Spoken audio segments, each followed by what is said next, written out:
Can't you see the similarities between us? Take a minute and see yourself in the mirror. You look like me, those eyes, lips, you can't deny. Have you thought about why we look the same? Why we feel the same? Don't tell me it's by chance. Oh, you're my brother, you're my sister, we're one big family. Oh, oh, you're my brother, you're my sister, just one big family.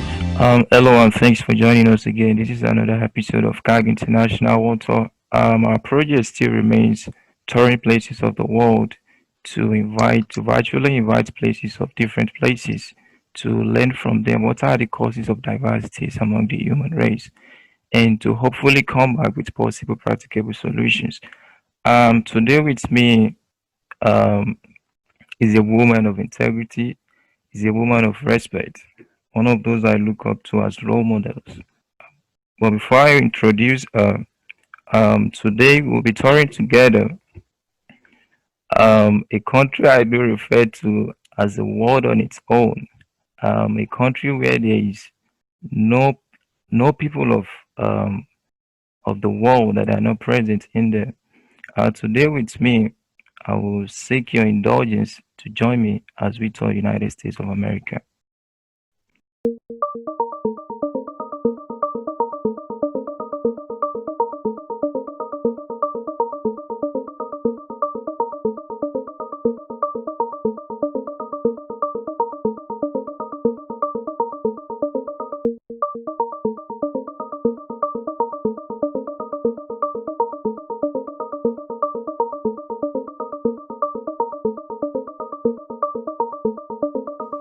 It is with great pleasure that I introduce and welcome and invite you, Miss Andresia Kelly. Miss Andresia Kelly, she is a student program coordinator for one of the great colleges in Texas.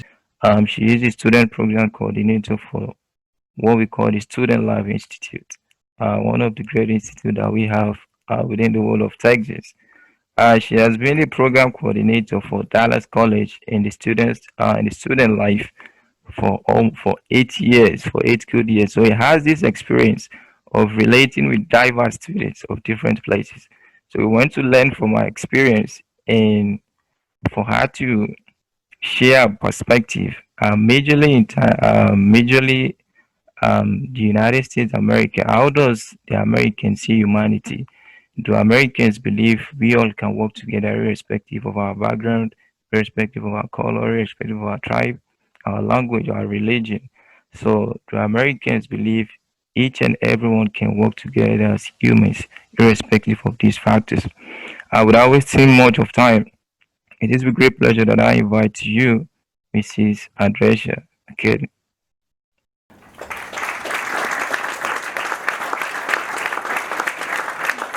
I would say I think there's promise, and I think the promise is in young people like yourself. Um, we have there is this, now I'm not going to sugarcoat it. I am very optimistic, but there's a subset of people out there that just don't want to work with others. They don't want diversity. They want to stay in their own little bubble. But Right. I believe they're the minority. I really do. I think more people want to work with others, want to be progressive, but sometimes you're stuck with your family and their beliefs, and then you end up following along with them. But I think most people, I try to see the good in people, so I think most people do want to be a little more progressive. Right. So, that's a very good introduction. Like our last presenter said, he made mention of diversity being real among the human race, that we cannot be 100% perfect in terms of relating with one another. Having believing that we all are different, our perspective will definitely be different.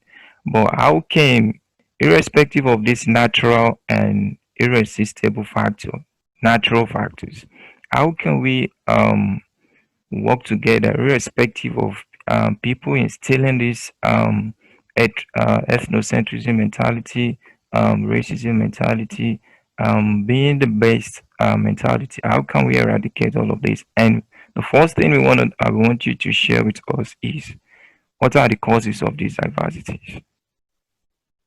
I think it's just a learned behavior. Like I was saying, it seems to be generational. People pass their beliefs down from back when, the US was in like slavery times and whatnot. I feel like some of that racism is still existent because people keep passing it down. And it's Right. those microaggressions that they have against Black people that were instilled to them from, who knows, grandma, grandpa, even further back. I think that's what's keeping this going, really. And I think a lot of times, I've noticed from a lot of presentations that I've been to lately, sometimes people don't quite understand what racism is. And they think, oh, well, I have a Black friend or I have a Hispanic friend, so I'm not racist. But then you still do these little microaggression type things and you still insult people and offend people. So you're not quite getting it, or you're not understanding when I don't want to go down this rabbit hole, but when people bring up Black Lives Matter versus All Lives Matter and stuff like that, This is and humanity in general. This is humanity in yeah, general. and Racism they is just don't, one fact of it. yeah, it's like they don't quite get why you have to say All Lives Matter and stuff like that. Right. So they're like, I don't see what the problem is. But I think the more I'm like I said, I was proud of the younger generations that I'm seeing now that are a little more like open to trying to understand and get what's going on and being a little more progressive about it. Yeah. So in details, what do you think are the causes of these advances aside from the generational inheritance? I wish I had an answer for you. That's that's one of those tough things. It's like it has to be. I also kind of come from a psychology background too, so it's kind of like it has to be a learned behavior. And dare I say, like what is shown typically about people of color in the media, Right. and people see these things again. They're learning from what they see, and they believe what they see, and they believe what they read, and Right. certain shows like on TV and stuff cast us in a certain light. And then some people just hang on to those beliefs, like, and they attribute it to everybody. So from your 8 years experience of being a students programs coordinator, have you experienced anything of conflict among students of different backgrounds? I would like to say that I actually have not firsthand experienced it. Most of the time, when I see students not getting along, it's because of some other silliness, basically. Right. But I've never seen it turn like racial, or maybe they just don't. Maybe it could be like maybe a cultural misunderstanding sometimes. Maybe some cultures approach things in different ways than another culture would, and sometimes they're like, "Why did they do that instead of just saying this or something like that?" But then it's education, and that's what college is all about: getting to out of your bubble and getting to know new people, and you know, So you've actually work with other people. right. So you've automatically give us a solution to that generational inheritance. Now, for people to come out of their comfort zone of being ignorant of what is actually going on in today's world, they need to get educated. Yes, for sure, for All sure. right. So, so in terms of language, how do you think language is a barrier of causing diversification among the human race? So, because Language. most people, like you said, people need to get educated. Um, Let me say, among the seven articulated continents today, the most prominent language around the world is the English language, is the official language. So most people still don't um, find it very easy to communicate very well in English. So they see other people, you know, understanding is the main key of communication. So when two people are conversing, or let me say two sets of people conversing, so they believe these people being able to communicate in their own cultural background language and not being able to understand what they're saying. they believe they are different from them. Mm, this is true. This is true.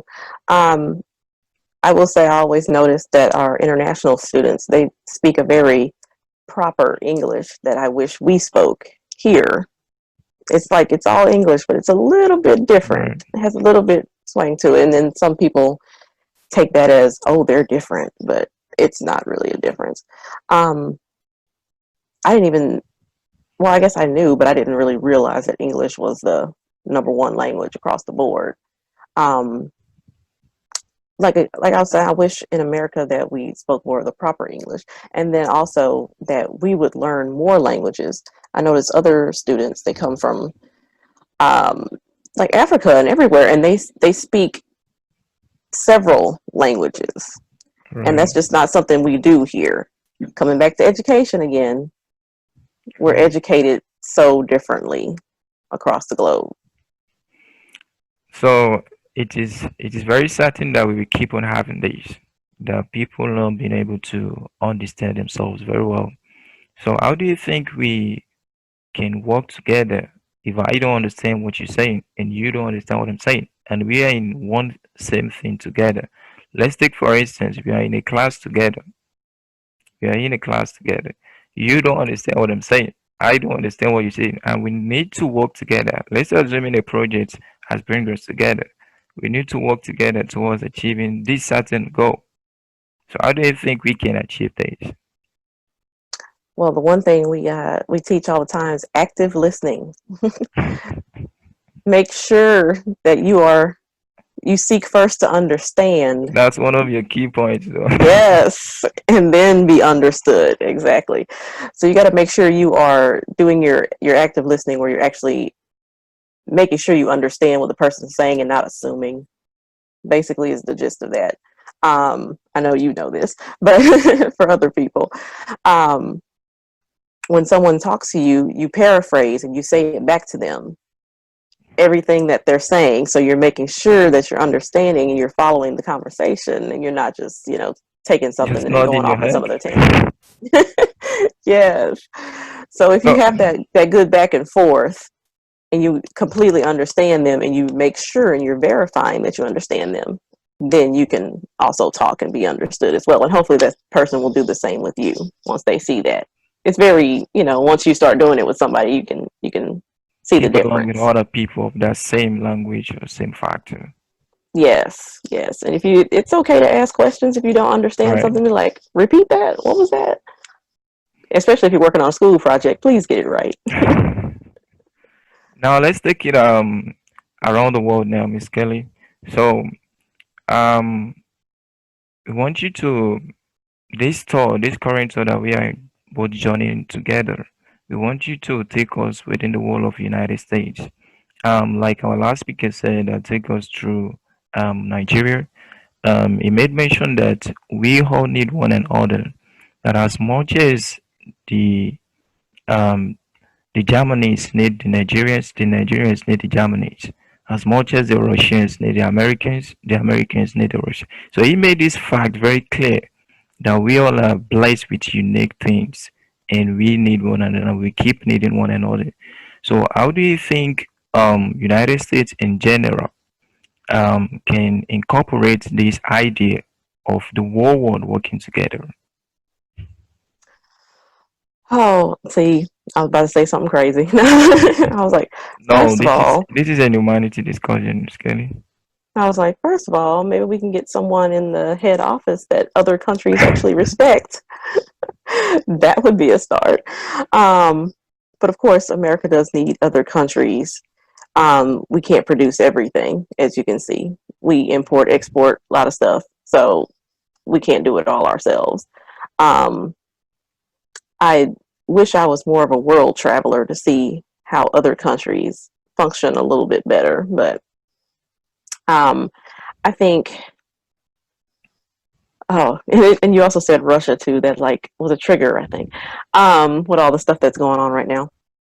But I think other in this country, um, if we could just, I think our biggest problem right now is just we can't even work together within ourselves. So I feel like sometimes we need to fix ourselves first before we try to bring other people in and work with them. You see what I'm Right. saying? Right. Um, our country's stuck in a place right now that I'm assuming, I mean, of course, we weren't born, but I'm assuming maybe this is how it was back in the 60s, Hmm. early 70s. So what do you think are the causes of, lack of cooperation? I don't know. I think we just lost ourselves somewhere. I don't know. Maybe it's I hate to say this. This sounds like so repetitive of stuff that people are already saying, but maybe it's the class difference, or maybe it's the wealth gap. Um, People see themselves as, oh, you're the others over there, instead of us being one.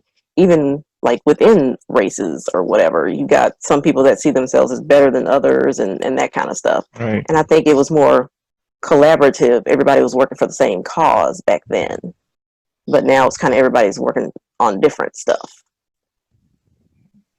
And we do experience this scenario of some sect of people belonging to a sect of class that others aren't belonging to. Yeah, a lot of people say that's really the root of America's problem. It's more of a class system than it's a racial thing. I think it's both, really, but some people do say it's more of a class thing. I mean, part of this whole project mission is, as much as we can, we want to create a sense of unity among every human race, not just within Americans, but within Americans, or Nigerians within Nigerians, or Russians within Russians. We want it to go all around the world and make it vindictive enough to people that it is very possible for we all to work together, irrespective of any human factors that might want to diversify us. It is. Other than educating people, I guess that's my background, um, and giving people skills to cooperate, to collaborate, to learn conflict resolution, those kind of things. Other than that, without the education, I think people will just keep doing the same old, and then they'll just be lost. And we'll still be in the same situation if we don't try to improve ourselves first as individuals, not as a country, but improve ourselves first. So, how do you think, let me say, we youth of today, or we current children of this current generation, how do you think we can um, change, let me say, our parents, our grandparents' mentality, or to just put a full stop to this generational mentality passing along? How do you think we can come in and help? It's going to be a tough job, but you have to call people out on their stuff, if you know what I mean. Um, Young people, when you see people in your family doing stuff that's like a microaggression or doing some sort of racist thing or saying something, or, you know, stop them and tell them why they're wrong. You know what I mean? Right, They're not going to know, or it's something they're just used to saying, until you say, wait a minute, that's not okay, and this is why. And then once again, it's education. You're telling people something they might not realize they're doing. It just might be some saying that they say, or some flippant comment that they make, or something they say something about, they see on TV or whatever.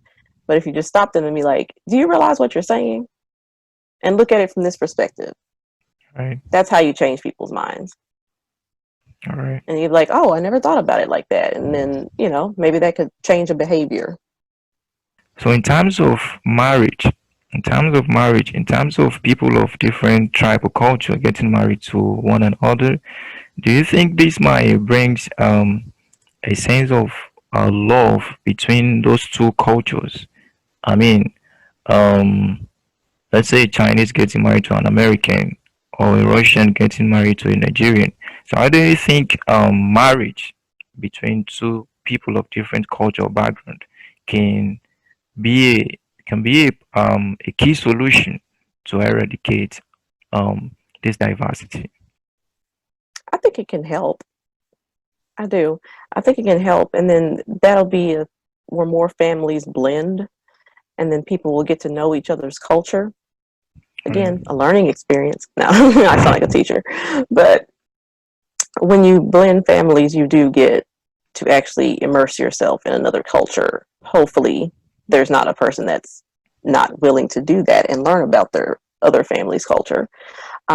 They say, I forgot the statistics, by a certain year here, not too far in the future, that most people are going to be of mixed heritage.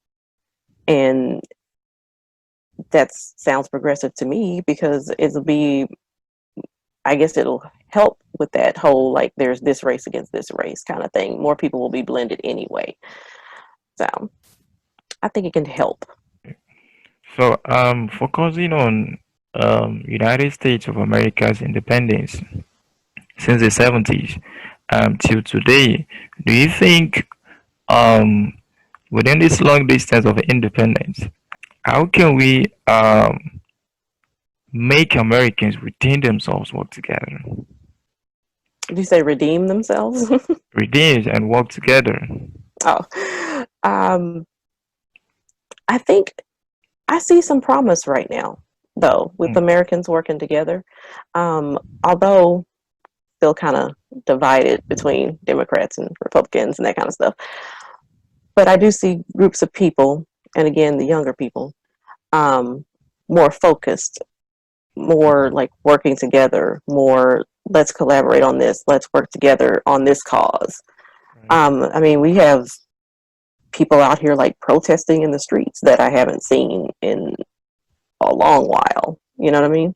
And right. it's on a regular basis. People are forming these groups, and people are getting together, and people working on causes, and um, just the way people are getting out, educating people about voting and how important it is, and trying to get people to understand it's not always about the person at the top, but it's more about your local people as well. Right. And that's a big thing too now, the push for voting for the local people, because they're the ones actually, the local, the Senate, the House, Congress, stuff like that. That's what really makes the decisions and makes the laws. And hopefully you get people in there that can make fair laws for everybody. Let's put generational inheritance aside now. Our natural selves. Sometimes we do see I'm better than this, she is better than me, or we are better than them. So we know education is a key solution. So how can we change ourselves? I mean, how can I change and positively increase my mentality or the way I see other people and the way they see me, hopefully. Maybe the way I react to them, the way I work with them, they can feel convinced enough for them to change their mentality as well. It's all about self-awareness, first of all. Um, you have to be aware that you need to change. Right, First step. Other step is working on your cultural competence, learning on other cultures. And the way you do that is you actually meet and talk to people of other cultures. Can't just read it all in the book. right, Whether it's at your school or at your job or just friend groups, look at who's in your friend group. Look at who's in your peer group. Look in your classes. Who's in there that you're not accustomed to hanging out with? And reach out to that person. Talk to that person. Try to work with that person. Um, Once again, it's about getting out of your comfort zone and making the effort. You have to make the effort yourself. It's not just going to come to you most of the time, you know? right. So you need to get out of your comfort zone, work on your cultural competence, work on your own emotional intelligence, understanding that, you know, you may have these preconceived notions about some other culture that may trigger something in you, and then you don't want to do it anymore, or you don't want to talk to that person. Just realize that and know how to fend it off when it comes. So really, it's you start with this awareness of self, really, and then you kind of get out of your comfort zone and start meeting new people. Even older people can do these things. They can look at their friend groups. They can look at who they hang out with. They can step out of that box that they've known and try to meet new people. It's join a group, go outside, do something. You know what I mean? It can be done at any age, I feel like. Um, Immediately, I pictured like people in a senior citizens living, assisted living, or something like that. if you're in a group home or something with a bunch of people and you're not used to, let's say it's a white lady and she's not used to black people, but there's like a couple of black ladies over there, go over there and talk to them, play cards with them, hear about their life, hear about their struggles, hear about their families. It can be done at Right. any age. And you can try to get rid of some of that stuff you thought you knew. Because a lot of times, like you were saying earlier, it's ignorance. Right. And you don't know what you don't know. Some people they're kind of very stuck into this mentality that, it is not that very convincing enough that they might come out of their mentalities. I had a scenario recently that I met this man. I don't like mentioning names. So I met this man. Apparently, it's very different from me. I'm very different from him. But it was like the way he looked at me and the way he reacts. It is very, obvious that, you know, this man is stuck in something. At the end of the day, it happens that something happened that I was the one that actually helped him. So it was like, look at me and like, then I now introduce myself to him. So this creates a sense of humility to people within us that this is something. So such of these that will keep on happening. How do you think, I won't say we youth now, how do you think people can try to calm themselves down and, persevere this, I won't say insultive, to persevere this immorality? Hmm. I'm sure you've experienced one actually.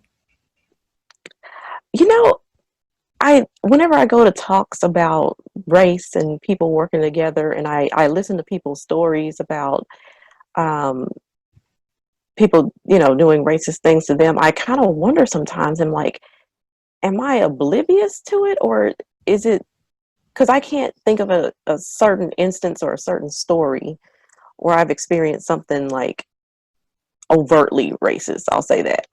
Mm, Sometimes it's subtle, and sometimes it's right. so subtle you might not even catch it. So, do I miss the subtle stuff? I'm not sure. Probably because Um, you're a teacher. maybe so. Maybe so. The only thing one thing I can think of that happened, and I just kind of blew it off like he's just trying to be a class clown. This was when I was in, well, we won't call names or campuses, but I was at a Right. campus that's a little more affluent than some of our other campuses. And I was new, and I was going around as a student life person talking about into different classrooms, talking about events we were going to do. And I was saying, student life does stuff such as, and I rattled off a bunch of names and stuff. And I said Black History Month, and I said blah blah blah, and I said so on and so forth. And of course, you get that one kid that's like, "Well, what about White White History history. Month?" And I was just like, "That's in your history class," or That's something. I said back, and everybody laughed, and we went on. But that's the only thing I can like really point to that was just like overtly someone trying to challenge. But right. other than that, I think you know young people So get it. let me say You some know what of I us mean? have, we've been disturbed to the point of um, you know, coming to a resolution to, whatever you bring up to me is what I'm gonna give back to you. You understand what I mean? So, Mm-hmm. Yeah. so we need to change this mentality ourselves because we are the one propagating for peace and unity now. So, in general, how do you think, how can we work on ourselves? How can everybody work on themselves just for we to create this sense of unity? That's gonna be the last question for you. Yes. Kind of like I was saying before, just make sure that you are self-aware. You are aware of your own feelings. Feel your feelings, as they say. If you're Right, watching something, it offends you, figure out why it offends you. You see some group of people, they set something off in you or some fear or something, dig into why that is. Um, we're all human. right, I don't see other people, other cultures as like a threat or something to me. I don't see people of different cultures getting together, getting married. I don't see that as a threat to me. Taking it away from race a little bit, people in the LGBTQ community being together. I don't see that as a threat to me personally. So figure out what that trigger is for you and investigate it. And I think becoming self-aware in that way is going to be your first step. And then you can move on to getting to know other people and getting out of that comfort zone. I think the Right. only way we can work together probably is just to get to know each other better. Hmm. That's great. That's a great point. So thank you so much, Ms. Andresha, for honoring our invite. It's been a Oh, you're good welcome. time spent together with you. Uh, thank you so much, and we pray God Almighty continue to be with you and your family. All right. Thank you so much, Kenny. You enjoy the rest of your day, man. All right. Bye. It doesn't matter if you live far away from me. You feel I feel, you bleed I bleed, you cry and I cry. We sleep and dream. Sometimes we're sad, sometimes we're happy. You breathe, I breathe. We love, walk, talk, and we smile.